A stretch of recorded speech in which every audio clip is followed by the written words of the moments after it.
My name is Rhonda Kershaw, and I'm the chair of the Kamloops-Thompson School Board. I'm pleased to welcome you this evening on behalf of the Board of Education of School District 73. I would like to acknowledge that we're meeting tonight on the traditional territory of the Secwépemc people. I'm pleased to have joining me for this evening's virtual town hall meeting Dr. Terry Sullivan, Superintendent of School District 73, and Dr. Carol Fenton, Interior Health Chief Medical Officer. This past year has been challenging for all, but our education system is still providing vital service to children during this pandemic. While we can never live in a risk-free world, our staff and students have risen to the challenge to provide a safe environment for learners to thrive in. As a board and throughout our organization, we are committed to an open and transparent process where parents are provided with relevant information in a timely manner. This evening will be an opportunity for us to answer questions directly from parents, as we understand that with rising cases throughout the community and the associated rise in school exposures, anxiety increases. It's important to remember that our schools remain safe places of learning. As with any risk, we can never reduce exposures to zero in a global pandemic, but we are succeeding in limiting COVID-19 transmission within our schools. And we believe this is the best place for student learning to occur. As a parent, I understand the anxiety and concern we share regarding the safety of students and staff. I hope the information shared here this evening will alleviate some of this and provide clarity for many. With that, I will turn the floor over to Dr. Sullivan to review the agenda and format for this evening's town hall meeting. Thank you, Chair. Kershaw, as the Chair indicated, we're here tonight to address your concerns regarding the increasing numbers of exposures to COVID-19 in our schools. Thanks to those of you who are joining us for this town hall on the impact of COVID-19 on our school district community, and for many parents, many of you who have submitted questions prior to this evening. When we get to the Q&A, I may call on Secretary Treasurer Calvin Stretch, Assistant Superintendent Trish Smiley, who leads our district response committee for COVID, and Assistant Superintendent Phil Hamlet, and Director of Finance Trina Cassidy. So I will call on them as needed. If there are questions that I can't answer from the school district perspective, I'll be calling on them to assist. I'm going to begin by providing a few slides with some school district data to help give you a context with respect to the virus in our school district community. Then I'll ask Dr. Fenton, our local medical health officer, to provide the provincial health and interior health perspective on the virus. After we've made our comments, we will start by answering some of the questions that parents have sent over the last few days. What we've done is we've divided them up into basically 4 themes, and we will pick out questions from some of those themes. And then once we've done that, we're going to go to a chat and we'll take questions that are posted to the chat during the forum. Once we've completed that part of the agenda, we'll be getting close to the end. There will be a media session. We've asked the media to not ask questions during the forum, so we could reserve this time for parents and members of our school community, but we will be hosting a media session at the end of the forum around 8 p.m. so that media will be able to ask questions of myself and Dr. Fenton and the chair of the board. The media session will not be live streamed, but we will post it in its entirety to our website tomorrow. And this session, this forum, will also be recorded and posted as well. For those who could not be with us this evening, you may want to refer to it later on. If we are not able to respond to all the questions tonight, I want to assure everyone that all your questions will be given a response. If we don't have an opportunity to respond to your questions, we will post the question and our response to our parent resource page. And we also encourage you to send your questions to the superintendent at sd73.bc.ca. And that went out, I think, in a letter to all parents in the district a few days ago. So we will leave that email open after the forum and as long as this pandemic goes on, so you can continue to post your questions, and we can continue to post the responses so that everyone can see the questions and the responses. I would encourage you to use this town hall tonight to focus on questions rather than commentary. That way, I think we will be able to get as much relevant information to you as time will allow. So let me begin by just providing some context. I'll take a few minutes to go through a few slides, and then I'm going to defer to Dr. Fenton. So the agenda we've gone through, and I just want to, just a few slides with respect to some school district data.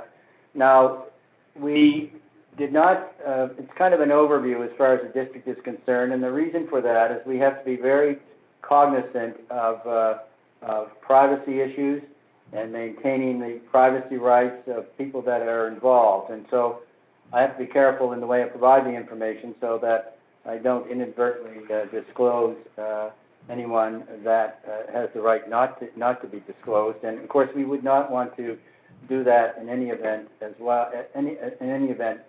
So that's why I'm kind of looking at this as kind of a high level. The total confirmed elementary COVID-19 exposures were 11, and these are combined staff and students. I'm not dividing staff and students for, as I said, for privacy purposes. So they're combined. So the total confirmed elementary COVID-19 exposures were 11. In secondary schools, the total confirmed secondary COVID-19 exposures were 33. We have 34 elementary schools, and elementary schools with exposures are 11, or 32% of our elementary schools have had exposures. And we have 12 secondary schools, and secondary schools with exposures. 8 of our 12 secondary schools have had exposures, or 67% of our secondary schools. The total School District 73 staff, to give you some context and student complement, our total staff complement is 2,097. Our total elementary enrollment, 8,222. Our total secondary enrollment, 5,792, for a total student enrollment of 14,014. Now, some of you may look at that and say that looks a lot less than our normal enrollment, and you'll be absolutely right, because we have about 1,200 students that are taking their program this year through distance learning, and I haven't counted those, and I haven't counted homeschooling students either. So this enrollment basically is all of the students all of the students who are in our schools now on a daily basis. It doesn't count those who are taking their programs through distance learning and through homeschooling. The total School District 73 directed to self-isolate, the totals for that, given what I've shown you with respect to the number of exposures in elementary and secondary schools, the total number of students directed to self-isolate were 763, or 5.4% of our total complement, and the total number of staff directed to self-isolate were 47, or 2.2% of our total staff complement. I thought I'd put this up. Our total exposures prior to the Christmas break, we were 69 days in session, and we had 8 exposures. Our total exposures since we returned after Christmas, we've been in session for 28 days, and we've had 68 exposures since we returned to school after Christmas. I did want to stress that schools are controlled environments. I think this is important. I think many parents know this now, but I think that I wanted to just go through this to reaffirm what we're doing to ensure that schools remain controlled environments. So all school buildings are secure. If you go to our schools, you will find that front doors are locked. Access can only be obtained through prior approval of the principal. And appointments, we've kept appointments, those types of appointments are very limited. So you have to have access, you can only get access if you provided, or you arranged a prior appointment with the principal of the school. Outside visitors who are given an appointment must sign in. There's a sign-in sheet by every front door in our schools. You have to use hand sanitizers. You have to wear a mask. You have to maintain social distance. You have to indicate the parts of the school that you are going to visit. All staff, including myself, must do a mandatory health check each day, and if any symptoms are displayed through the health check, we're directing their staff to remain at home. Contact cleaning is done in all our schools throughout the day, every school day, and each school has been assigned a custodian for that purpose. All schools have an isolation room. Students are divided into learning cohorts. Mask policy for staff and students outlined in the health guidelines for schools is being followed, and controlled use of washrooms is being maintained. And any time we have an exposure, that school is given a deep clean. We have a special crew that will go in the evenings or on weekends and do a deep clean throughout the school. I mentioned the senior staff who will be joining us and helping us out with the question and answer session. And then at the end, we'll have some concluding remarks by Dr. Fenton and myself, and then finally, Chair Kershaw will close the event for the evening. I wanted to mention that so far I visited all of our secondary schools, and I visited about 85% of our elementary schools. I hope to get into the other 15% in the next few weeks. So I have some positive impressions with respect to the guidelines and how hard people are working to maintain the guidelines. And the media session is at 8. So that's my piece, and I want to now, I'm very pleased to have with us Dr. Fenton. I know I just can't imagine how busy her schedule is at Interior Health, so we're just very pleased that she is our local medical health officer, and we're just very pleased that she could carve some time out of her schedule to be with us this evening. So Dr. Fenton, please. Great, thanks so much. Let me just share my screen here. All right, can you all see that? Yes, good. Great, okay, so thank you for having me. Just as a backgrounder before I get into the data, the first few graphs that I'm going to show are talking about the health service delivery area of the Thompson Caribou Shuswap. So that's this teal area that you can see here that includes all the way down south to Merritt, east to Revelstoke, up to Williams Lake, and then Kamloops is in the middle. So looking at the data for that whole area, we can see this graph. And this is a timeline from August until February. And you can see that our numbers were quite low until the winter set on.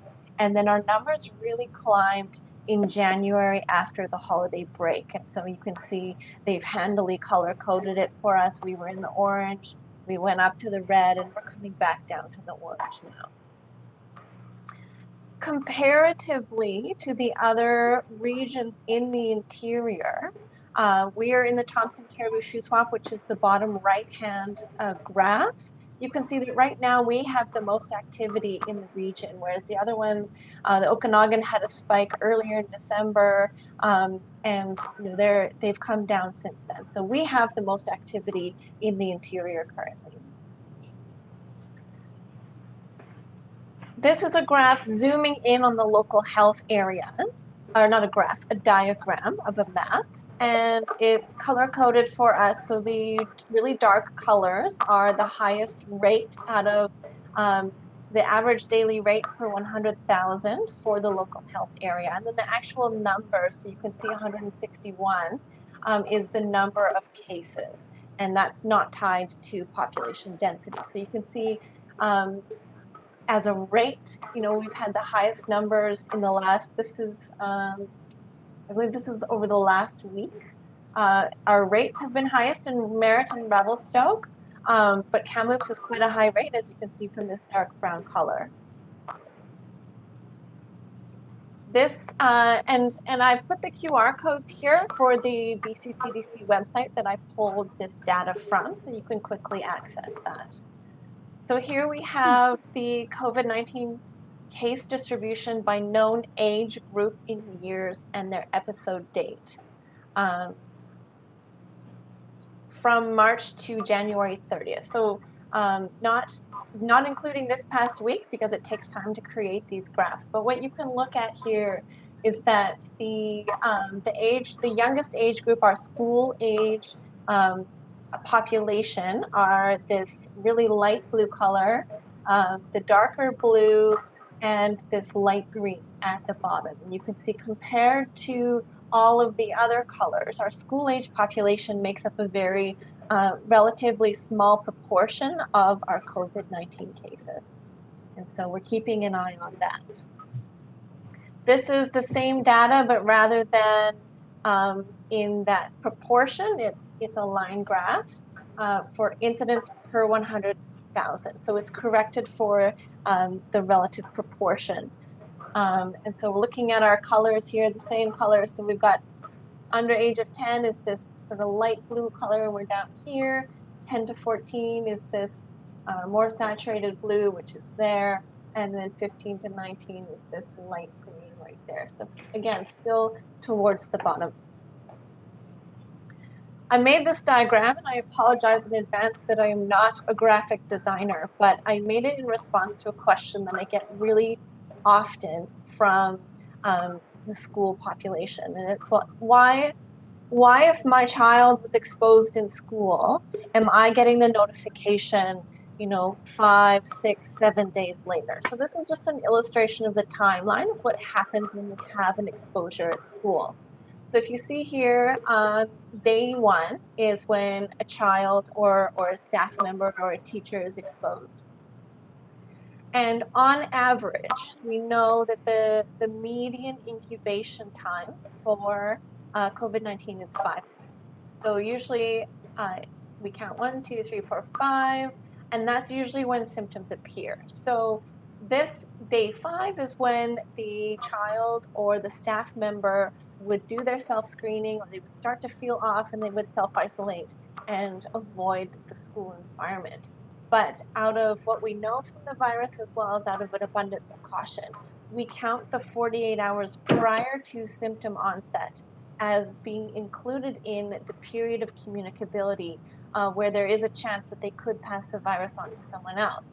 So I've put this little red bracket to say if this is the, day 3 to 5 is when we see most of our school exposures. But we don't know about them yet because the person self-isolates, they book a test, they go for the test. It usually takes about 24 hours for the test to turn around. We receive the notification from our lab partners and we start our investigations. The investigation involves one of our communicable disease specialists will phone the family and they will gather the information. When did the symptoms start? Why did you go for a test? Do you know anyone, who has COVID? Do you know where you may have gotten COVID? For the sort of backwards-looking investigation, and then for the forwards-looking investigation to make sure it didn't spread, we'll ask, okay, where have you been in this timeline? Who are all the people that you've been in contact with? What are all the activities you may have done in school and outside of school? And then we take that information and we call our school partners and we cross-reference that. So our school partners have class lists, they have seating diagrams, they know who's on which bus, and they help us really identify all of those people who may have been exposed. So this takes some time, usually 24 to 48 hours. And once we have that all compiled, we're ready to send out the letters. So that's why we have this delay here. And we are working as hard as we can to make sure that we're minimizing any excess delay, but it's the system that we are working with. Everyone wants to know, when is this going to be over? When can we go back to normal life? And the main tool in our toolkit that is going to allow us to get there is the vaccine. And so this photo is actually from the first vaccine that was given in Kamloops, which was at the Royal Inland in December. So that was a very exciting day. You may have seen this diagram. So this is the Provincial Immunization Rollout Plan. And so we know that we have limited supply of vaccine and it's coming over a period of time. So we had to come up with a process for how we were going to deliver that vaccine in a fair and ethical way. So this is the direction that we're given from the province. And so that's all I have to present. I will turn the chair over. Thank you. Thank you, Dr. Fenton. So what we'll do now is we'll get to that part of the meeting I know you want us to get to, which is with respect to the questions that you have presented to us. So with Dr. Fenton's valuable assistance, we'll work through some of the questions that have been submitted previously to get us started, and then we'll get to a point where we're able to have you post some questions on the chat. The first question, is there a place, and I'll ask Dr. Fenton to comment after I've made some comments in case what I'm saying is accurate. The first question, is there a place we can access the numbers of current active COVID-19 cases within our school that is up to date? And my understanding is that information about exposures is posted on the Interior Health site, and I understand that's linked to our district website's homepage, and it remains on the page for 2 weeks, Dr. Fenton? Is that accurate? I'm not the expert on the webpage. So that's what I think what we've been told is that it's posted on the Interior Health site, so you can go there. It's linked to our district website's homepage, so you can go there and get connected with the IH site, and that will give you the information on the school exposures. The second one, I think Dr. Fenton just answered, and that was with respect to the promptness of the notifications, and I think Dr. Fenton did a very comprehensive review of that question in her response. The third question is, can we be informed about which cohorts have COVID-19 cases and how many are in each cohort? And our understanding is that's not information that is made available due to privacy concerns, but Dr. Fenton may want to comment on that as well. Totally. We have to balance, the need to know information and share as much as we can against the need to protect privacy and ensure that people are willing to come forward. So that's why we have to balance that. So this question, Dr. Fenton says, why do you, not you or I guess, but why do you say that cases are not school exposures when there has been student-to-student transfer of the virus? So maybe if we could explore a little bit, we see different assessments of transmissions of the virus in younger children as compared to older children and as compared to adults. So I'm wondering, in looking at that issue of school exposures when there's been student-to-student transfer, if you could tell us a little bit about student transfers, and especially with respect to different age groups. Exactly. So we do know that transmission can occur in the school setting, and that's why we do our contact tracing investigation, and that's why we ask all of the contacts to self-isolate, so that in the event that they did become positive, they would not pass the virus on to anyone else, and it would be contained. And that's how we make sure that the school is a safe place to be, is because we have that system, in addition to all the other control measures that we have in place at school. And so we watch this very carefully, and we will declare an outbreak if we get signs of ongoing unknown transmission that we don't feel is under control. So maybe you could tell us a little bit about the difference between an outbreak and an exposure and a cluster.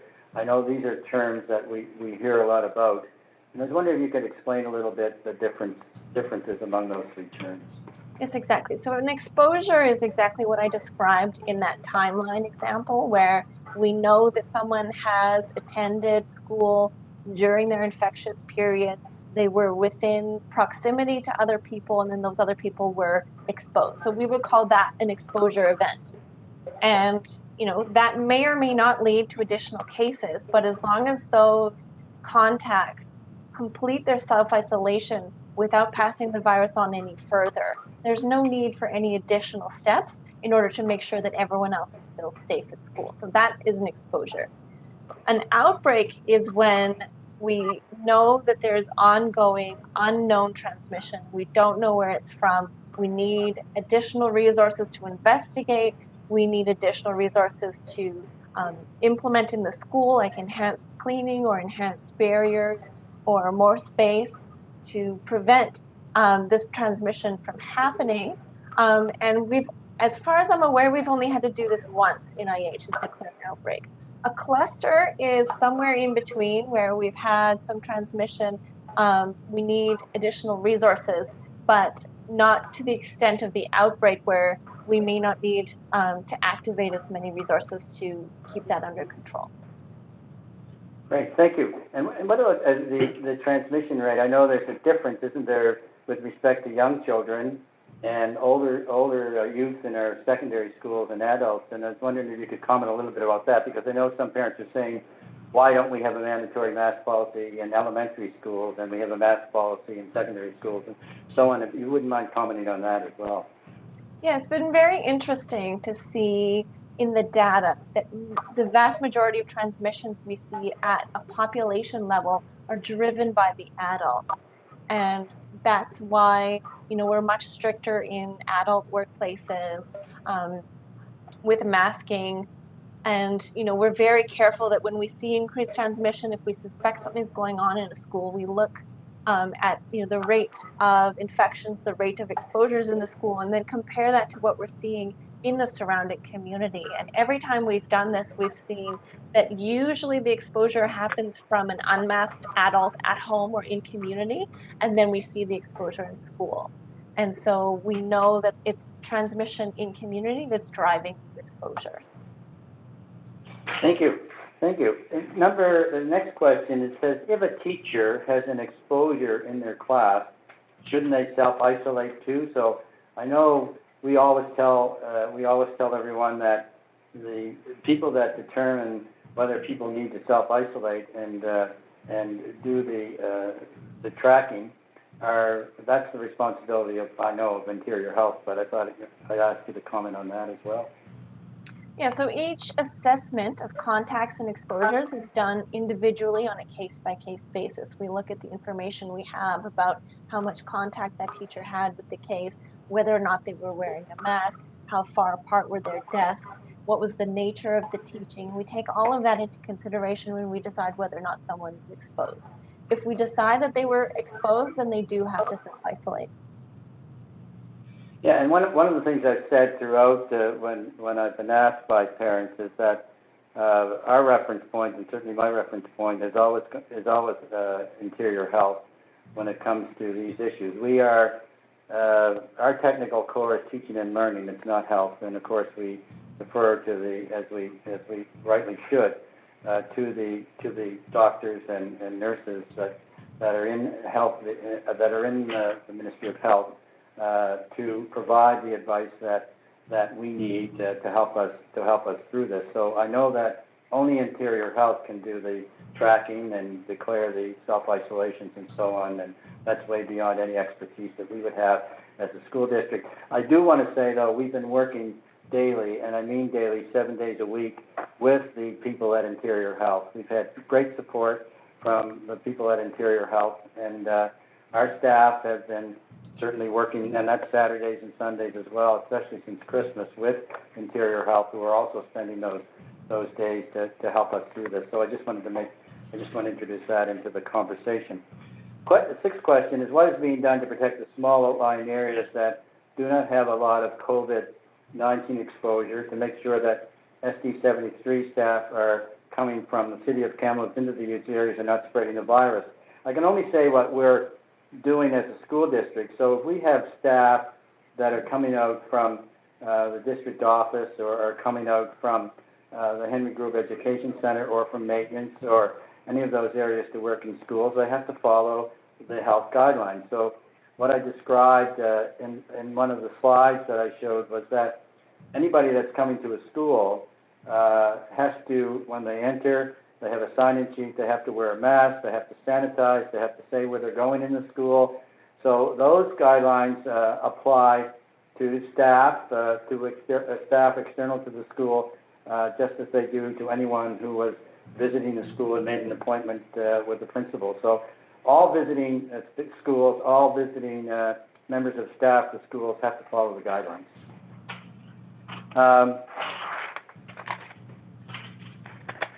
So this one,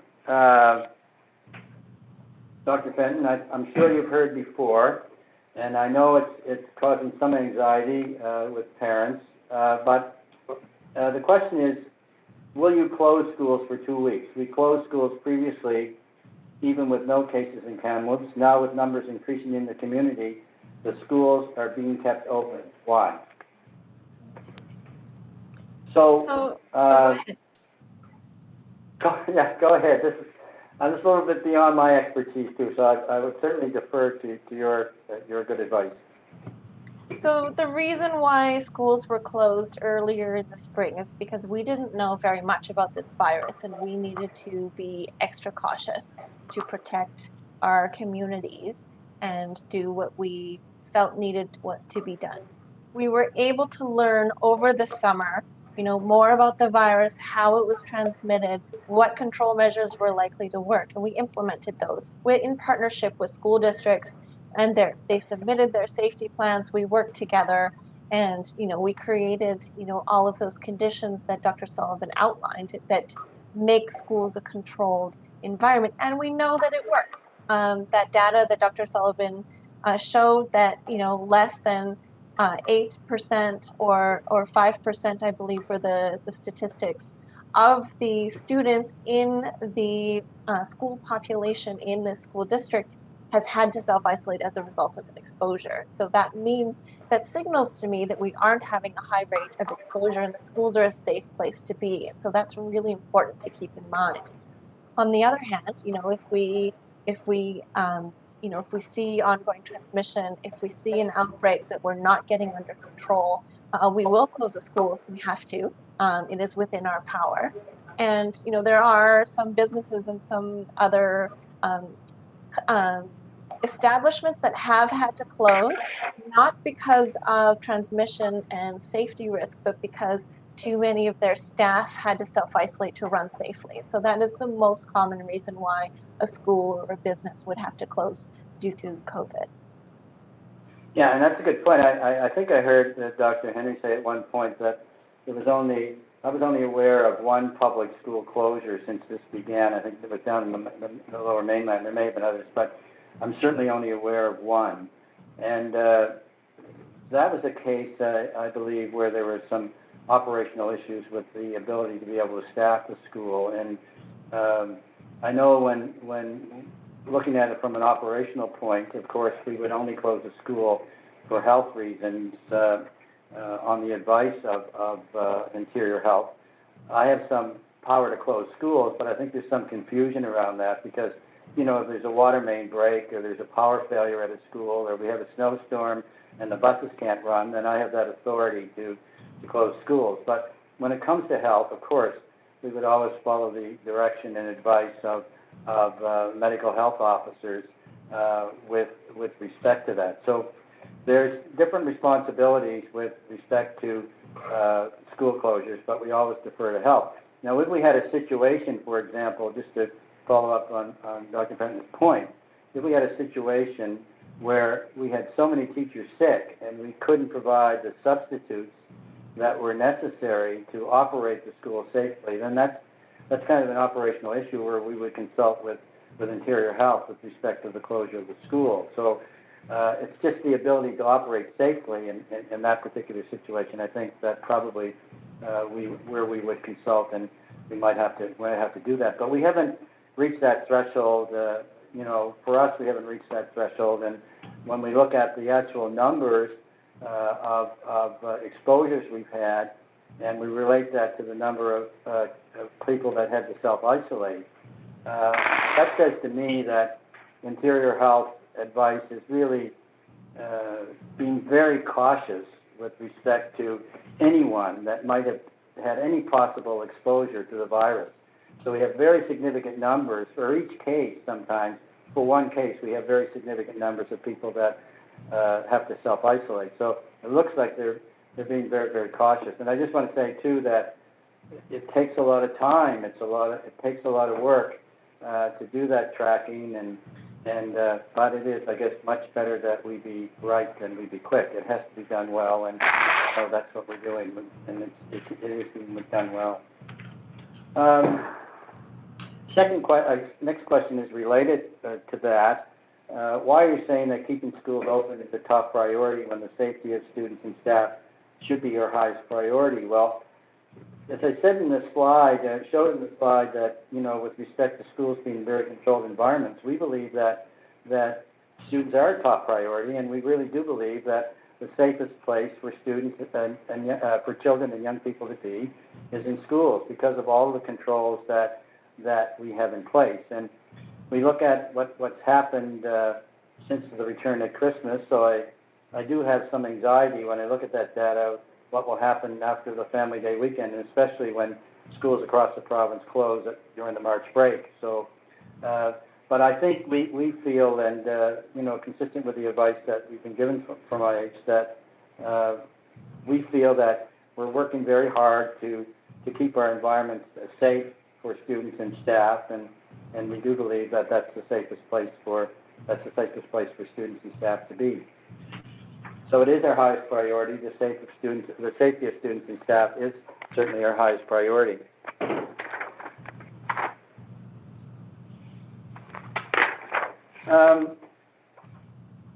Sahalee Secondary, this question about Sahalee Secondary and why is Sahalee Secondary still open with so many people in isolation. So, Dr. Fenton, that's a case of a school where we had significant numbers of cases over the last couple of weeks, but I guess one of the things I would mention is that I looked at the numbers for Sahalee today. We've had only one case this week at Sahalee Secondary School, and we were told there was no exposure with that particular case, so there were no self-isolation letters that had to go out as a result of that one case. So I think, I like your comments, but it would seem to me to underline that what we were doing over the last 3 weeks with respect to that school has worked. I think it has worked quite well when we see where we are now. But also, I've noticed the phenomenon is in other schools, the same phenomenon we saw at Sahalee, that once we have an exposure, then parents will withdraw students from schools, but they want to see if there's going to be more exposures and if it will settle down. And we understand that and we get that completely, and we respect that. But maybe if you could comment on any of that, any of those comments that I made with respect to that particular school where we've had several cases since January the 18th.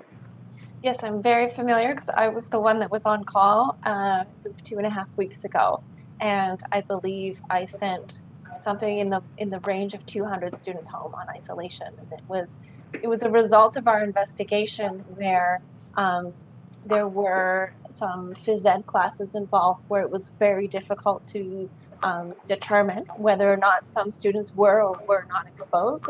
And like you said, we take a very conservative approach because safety is of our utmost importance. And we can have schools stay open because we know that we're taking this safe approach. And so I understand that it's likely a challenge to have students out of school self-isolating. And it's very stressful to hear that there may have been an exposure. But because we're doing this work and because we're taking a conservative approach, we can have confidence that the school is a safe place to be. Thank you. The next question was why has the district not considered returning to the hybrid home school plans? Why can't we go back to remote learning? So I guess in responding to that, I came in as the interim superintendent on September the 1st, but prior to that I was a grandfather with my granddaughter standing outside the schools like everybody else in the spring, and helping her at home when teachers were working to deliver programs through distance learning. And my observation was, because I never knew that I was going to be ending up here on September the 1st, but my observation was that we had teachers who were trying to deliver a program at home, where they were trying to deliver a program in school, and it was the program that they could deliver at home was very limited because I was helping my granddaughter with it. But what I saw with teachers being worn down, they were trying to deliver a program at home, they were trying to deliver a program in school. They were, I think, being run a bit ragged, and the program was being diminished both for the children at home and the children in school. So we felt that we have provided options for parents who don't want their students in school, and that's distance learning. We have 1,200 students enrolled in distance learning for the year, and we have students that are being homeschooled. But we feel the best model is the model we have in place. We had 95% of our students return to school in September, so we believe that that's where most parents want their children to be. Now, having said that, when we have these short incidents where parents will withdraw their children from school for a period of time, especially when there's been an exposure, until they see that and they feel comfortable that they can send their students back, we have been trying to provide support in those situations over the short term when students have been at home or when students have had to self-isolate for time. We've also been trying to provide supports, academic supports for those students. So we're kind of doing the best we can, but with respect to those situations. But when the decision is made to withdraw a student for the full year, then we would point that student and that parent to our distance learning program, where we have a number of students taking their complete program there, if that's what you're most comfortable with. I want to get to the issue of masks. We've had a number of questions with respect to masks, Dr. Fenton. And the first one,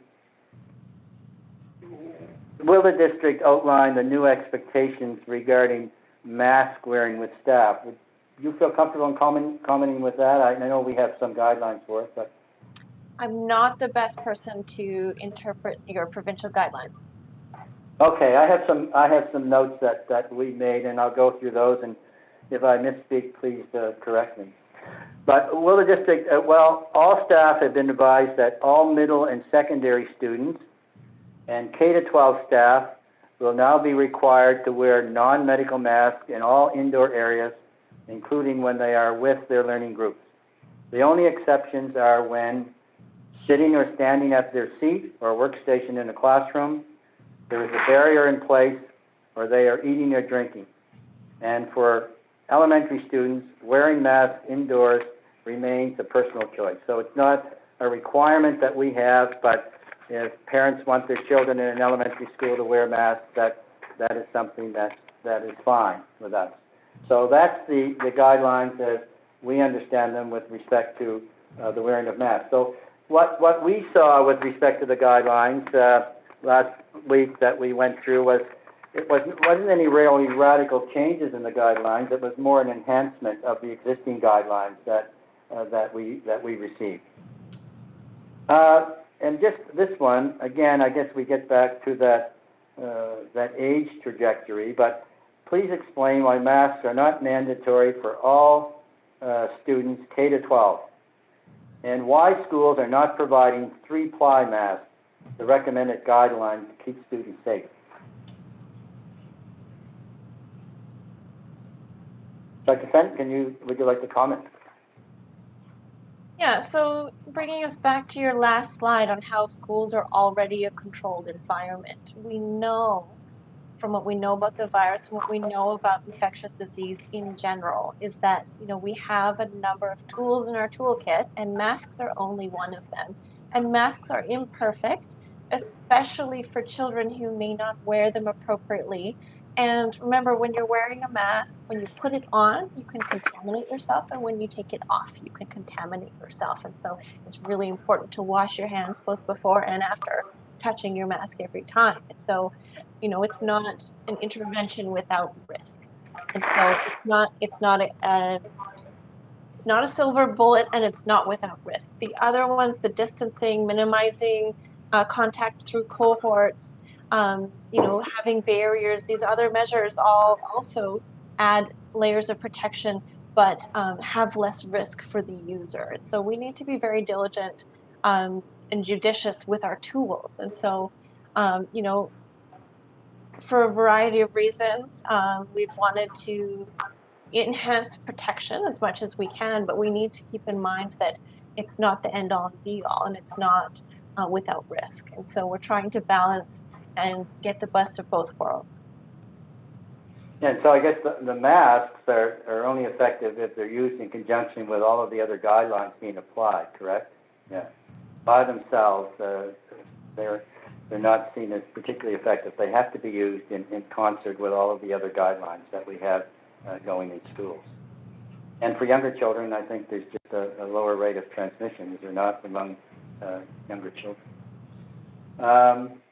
The next question, and then I'm going to start going to some of the chat questions.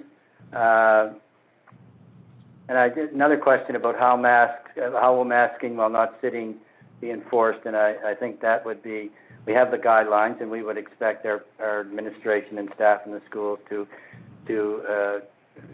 have students adhere to the guidelines and to the enhanced guidelines that I've just described.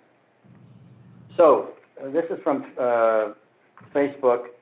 How are schools ensuring outside contractors are notified of close contact, considering students might not self-disclose a meeting with an outside agency counselor? So comments, and maybe I'll call on our one of our assistant soups or Kelvin or Trina to comment. So, and then Dr. Fenton, if you would like to. I think it's more of an operational thing. So how are schools ensuring outside contractors are notified of close contacts, considering students might not self-disclose a meeting with an outside agency counselor? I can answer that one, Terry. Yeah, go ahead. All of our schools have a sign-in sheet when visitors enter the building. They state their name and they state their contact information. So once we have determined someone was in the building at that time, we're able to trace that back and then provide that information to Interior Health if there is an exposure at the school. Thank you, Trish. Trish is our Assistant Superintendent of Elementary and is leading our COVID response and chairs our COVID response committee. Another question from Facebook. How does IH determine if schools and teachers are contacted in terms of students who have tested positive for COVID? Will teachers always be notified? I guess that goes back, Doctor, to the contact tracing and then the directions for self-isolation. So that would be part of that process, correct? Yes, my understanding is that when we're doing our contact tracing investigation, we're doing it in partnership with the school. And once the people who are identified as contacts, once we have that list, we submit that list along with the recommendations to the school, and then the school does the notifications. Yeah, and we get the letters through Interior Health, and then we send them out. But the other thing I wanted to make parents aware of is that before all of that is put in place, it does go to a doctor, a medical health officer, doesn't it? Before those letters are sent out, and yes. So we go through that very comprehensive process, but it also has to go through a medical doctor before those pieces are put in motion. Yes, that is one of the steps. Okay. So that's Interior Health that determines who has been exposed and who the self-isolations go to. The school district is the vehicle for that, but the letters do come from Interior Health. Another one from Facebook.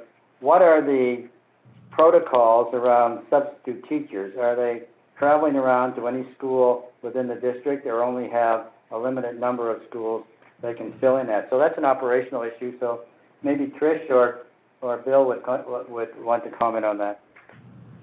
I can start and then Bill can follow up.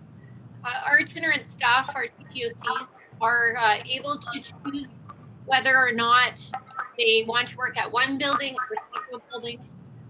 If they determine they'd like to work at several buildings, they may do so. And as itinerant staff, they would maintain physical distancing, wear a mask, unable to do so, or unable to stay at their workstation or be behind a barrier, much as the same guidelines that we have for all of our K-12 staff. Thanks, Trish. Bill, did you want to make a further comment? Oh, I just think it's important to know that we have itinerant staff in various departments, like transportation, support staff, custodial staff, teachers on call, certified education assistants. We cover that range of itinerants. Thank you, and just to thank you again to Bill and Trish. We talked about working on the weekends and so on. I think every weekend since Christmas, Bill and Trish have been at it as we've been supporting IH in their contact tracing and the work that has to be done there. So Bill and Trish then gather that information from the principals and send it off to IH. So I want to thank them, and of course our members of our maintenance and our deep clean teams and those people who have also been working in the evenings and weekends when we've had exposures. One more from Facebook, and then I want to go back to some of the others that have been previously submitted. But schools seem well controlled. Why is it different on school grounds? No masks and lack of social distancing seems to contradict this effort. So I think, Dr. Fenton, we're talking about inside schools and outside schools. So can you speak to us a little bit about both that and why it's different? It's important because we're talking about a virus that is spread by droplets, and so the ventilation is very important. So ventilation considerations outside are very different than ventilation considerations inside. So the risk outside is much lower than it is inside, and that's why it's different. Great, thank you very much. So in my child's, this is one of the questions that have been submitted previously. In my child's class, all students are required to wear a mask and they sit 3 to a table. The teacher keeps changing tables, which means students are not sitting at the same table within their cohort. Under the new guidelines, students are not to sit face to face and will be as physically distanced as possible. Also, the changing of seating arrangements will be minimized. This has been communicated to schools. So it's probably operational, and so students sitting in a classroom in school and being relatively close. So comments with respect to that. I think it applies really to all of our classrooms because we're saying that when students are sitting under the new guidelines, and they're stationary, they don't have to wear a mask, but when they get up and start moving around, they have to put the mask on. So, Dr. Fenton, would like to comment on that? So we have to balance, the teacher's ability to do their job to the best of what they can do, and that often involves one-on-one instruction, and so we need to do that in the safest way that we can. And so often, usually, when teachers are moving around the classroom, as you described, they will have the mask on to add that additional layer of protection. And so that's to minimize the exposure to these different cohorts. But again, we have to operate within the realm of possibility and balance our educational goals against risk mitigation. Yeah, I think Dr. Henry spoke about that, didn't she? She talked about we have to be mindful of the harm we may be doing while we're doing all of these other things to protect us from the virus, the mental health issues that we have to worry about, the personal contact that people are not able to maintain, and that's very difficult. It's a very complex, it's very demanding to be able to do that and to make it all work and all fit together so we can provide an education, but we can keep everybody safe. And we have to probably, with this particular question, when I was looking at it, I was thinking that probably we have to have more detail about this particular situation that is being described here so that we could comment on it more specifically. The next question, why aren't teachers allowed to mandate wearing masks in their classrooms? And I guess I would say what I've been saying, I guess, since September, that when it comes to matters of health, I will always defer to those who have the mandate with respect to giving advice with respect to the health and safety of all of us, and that's the Ministry of Health.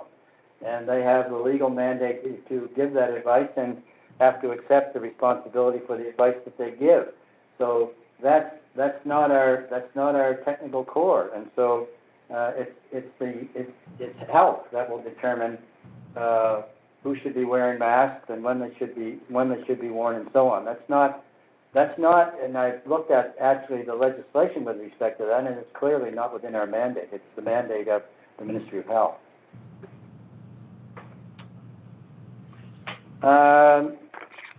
Couple more. We'll go to YouTube this time. What do you think graduation will look like this year with COVID? So I'll ask Assistant Superintendent Hamlet, who is Assistant Superintendent of our secondary schools, to comment on grad. So what do we think graduation will look like this year? Thank you, Dr. Sullivan. For those parents who either know of or participated in the graduation ceremony last year, it will be the same this year. We have to follow the provincial health regulations and the Ministry of Education directives in terms of large gatherings and everything like that. So we'll take our lead from the Ministry of Education and the Ministry of Health in terms of what we can do. We certainly aren't going to cancel graduation. We didn't last year, and we're not going to this year. But we have to wait and see if the regulations and the guidelines are reduced or stay the same or increased. So it's a bit of a waiting game right now. Typically, graduations are done at the end of June, so we have some time. Well, I think we have it. We also have, Mr. Hamlet, a Plan A and a Plan B, right? So we want students and parents to know that as well. We keep our fingers crossed, Dr. Fenton, maybe with the immunization program that's going to be put in place with respect to maybe that we might be able to see some progress with respect to that by the time we get to June with vaccines and so on. But we have a plan if we don't get there, and we have a plan if we do get there. So we're really hoping that we can make some progress between now and the time graduation comes around. We know how very important this is, especially to our grade 12 students.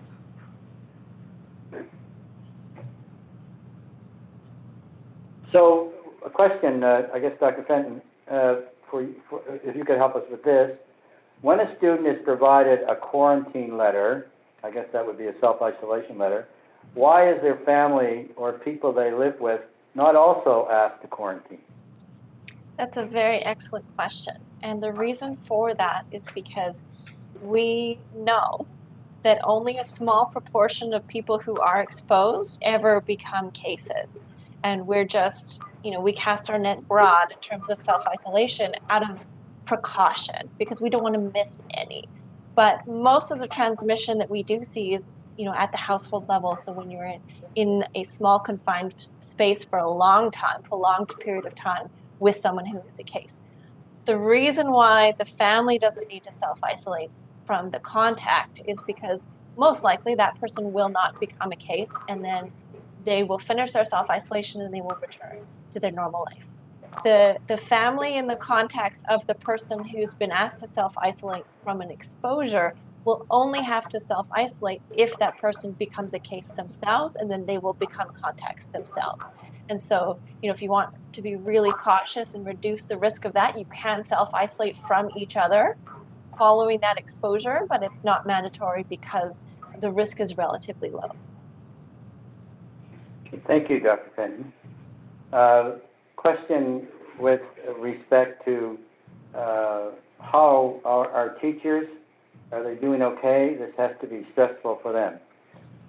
Thank you for that question. It is, and it is very demanding.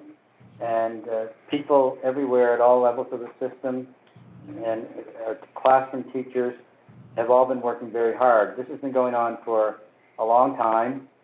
We've been at this now since March. It's almost a year that we have been at this. And I just can't say enough about our teachers and the way they have been responded. And I think, yes, people are tired. I think people are fatigued with this. I think we see that across the system.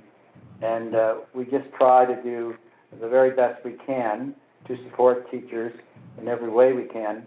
I also want to compliment parents.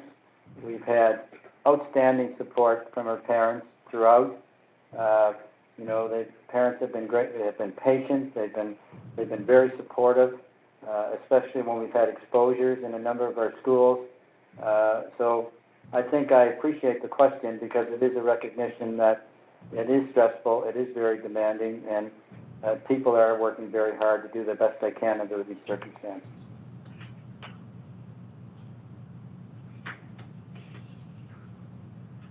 All right, we'll go back to some of the questions that were submitted previously. Could you please explain to me how it is safe for my teen to be participating in 3-hour high-intensity dance and gym classes with a mask over her mouth and nose the entire time?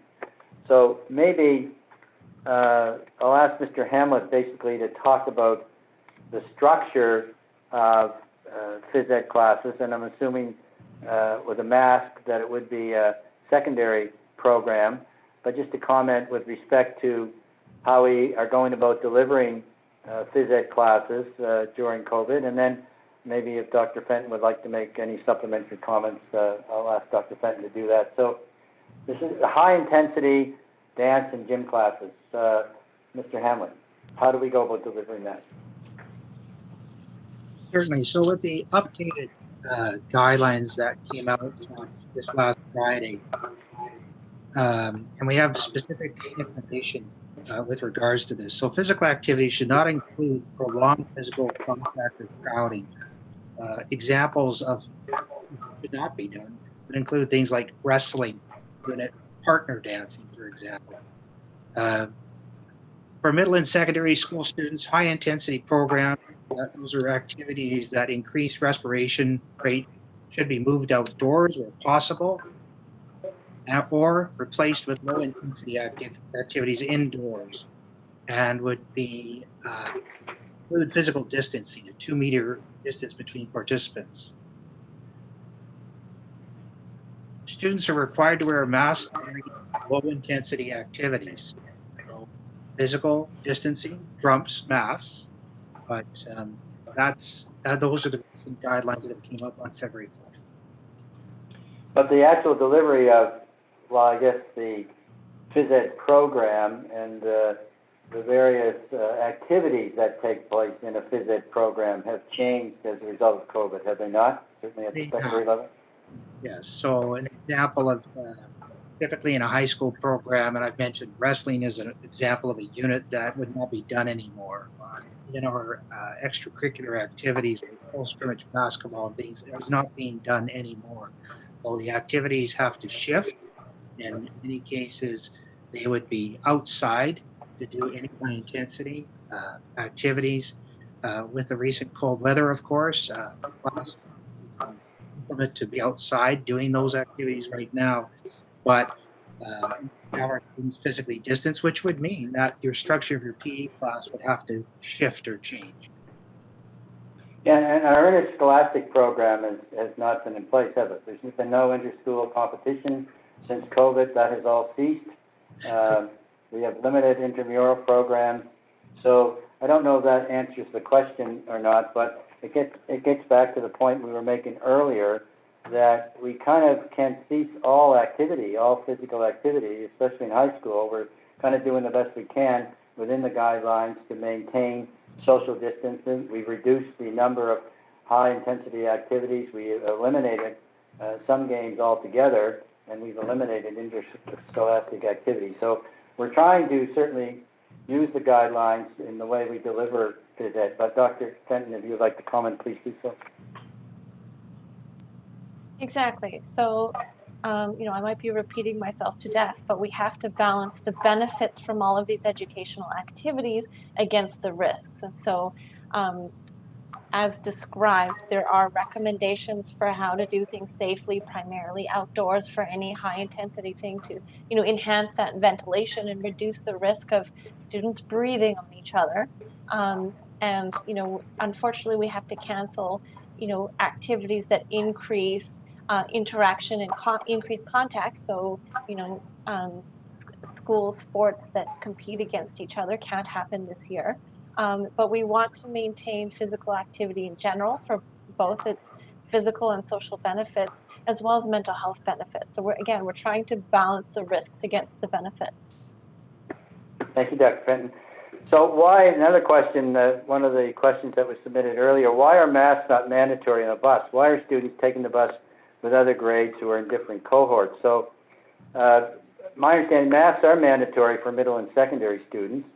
There are strict health and safety protocols in place on buses, including physical distancing and regular cleaning. So, yes, the buses are cleaned, I think, after each run by the drivers. It's important, we need to provide the transportation, but the mask rule would apply differently than it would for elementary children and secondary children. But I'm going to ask Assistant Superintendent Smiley to comment, because I know she's familiar with mask policies and a number of things with respect to our response. Trish? Thank you, Dr. Sullivan. Yes, we have we do have K-12 staff, middle and secondary students on buses that require masks. For elementary students, we need to seat them with their siblings to ensure there's less contact tracing. As well, we try in certain runs to have students sit one to a seat. We also maintain bus seating charts so that if we do have any issues on the bus, we can very quickly determine who might be involved in that. And of course, we maintain all of our usual protocols on the bus, ensuring that 2 meters distance can be maintained when people are onloading and offloading the bus. Thanks, Trish. Another question from YouTube. Parents were worried their students would lose their space if they went to distance learning. Can you comment? Well, I think we've been saying since the beginning that students would not lose their space if they went to distance learning, and actually what we've done, it's been, I think the district has put $1.5 million or more into double staffing so that we could, even though the enrollments were down in some schools, we maintain the staffing in those schools in the eventuality that we felt that once we get through this, that everybody's going to go back to their regular school. So we've had to staff our distance learning program, and we've had to maintain the staffing in our schools in the eventuality that that would happen. So as we see cases increase, then we see students withdraw, and as we see the cases decrease, we see students coming back. So there's kind of an ebb and flow, and it's quite fluid between bricks and mortar schools and distance learning. So students tend to trickle back as we're going through the year. But I guess the best way I can answer it is that we have double staffed, and we're basically doing that because we believe that once this is over, that parents will want their students to come back to brick and mortar school.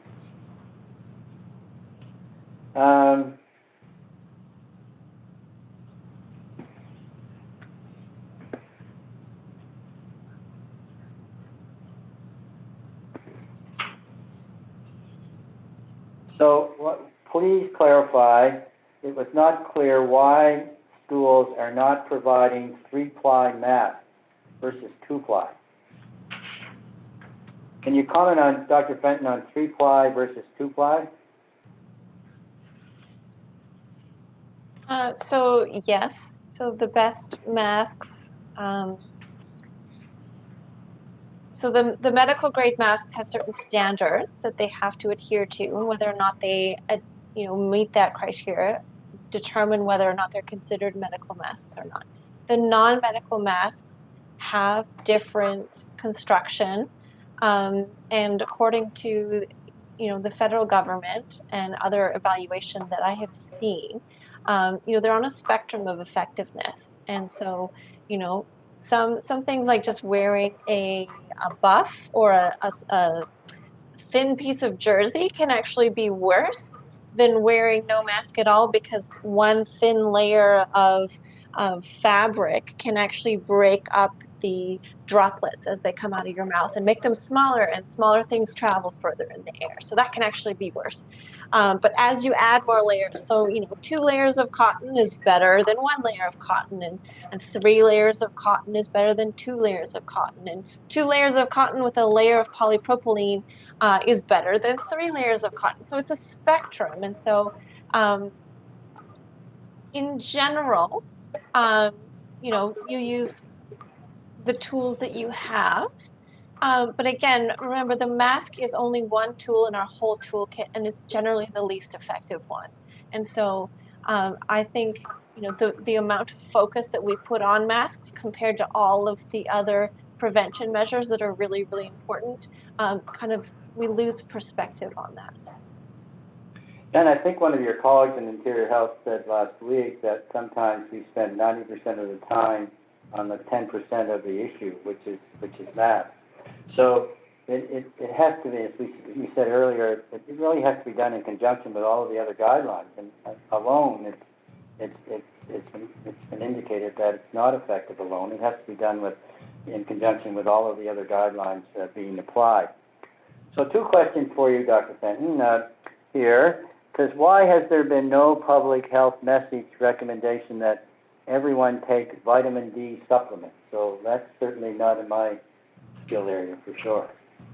Yeah, so this was a popular topic in the spring, and there were a few cross-sectional studies that looked in the United States at some populations and compared their infection rate with their vitamin D status.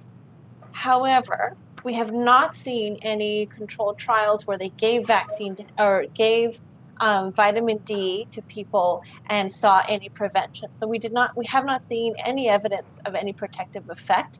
And the reason why I'm really skeptical about these cross-sectional, which means they were just taken at one point of time, they didn't follow anybody over time, is that they don't reflect all of the other risk factors in those groups. And so what we've learned about vitamin D over the last, decade or 15 years that it's been studied is that it's what we call a negative acute phase reactant. And what that means is if you have inflammation or other disease processes in your body, if we test your vitamin D level, it's going to look lower than what it would if there was no inflammation. So it's having a low vitamin D level is often a sign or result of the disease process and not the other way around. And this is borne out in our trials since then of giving vitamin D supplements, and we've not seen any health effects from that. And so we have to be really careful when we're interpreting studies. Thank you, Dr. Fenton, for that. And then one other question. There's one about buses, but I don't think that's directly related to the school district. So we'll post that one on our website when we look at the other questions. And then there's one other question. Is it okay to have a birthday party for my children as long as we celebrate with the same cohort? So what about birthday parties for young children? No parties. I said it once, I'll say it again. No parties. So the reason why this is really important, and a lot of people have been asking me this question, be like, oh, they're in contact with each other, they're in the same cohort. It's not the same, because again, as we've said before in this town hall, the school is a controlled environment. We have all of the other safeguards. We have the seating charts. We have, the others. We have the cleaning. We have the ventilation.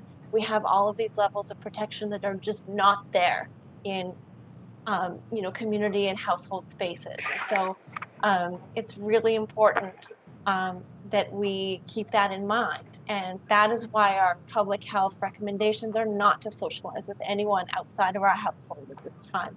I encourage people to be creative and use the tools that we have and plan a super fun Zoom party. You can play interactive games with each other and have a good time while staying safe.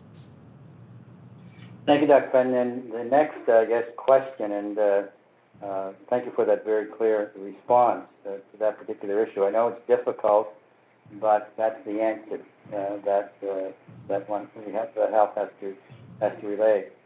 The next question is, what is being done, and maybe Trish or Bill can comment with respect to this, but what is being done, and this I think is going to have to be getting into, we'll have one more question maybe, but I think we're getting very close to 8 o'clock.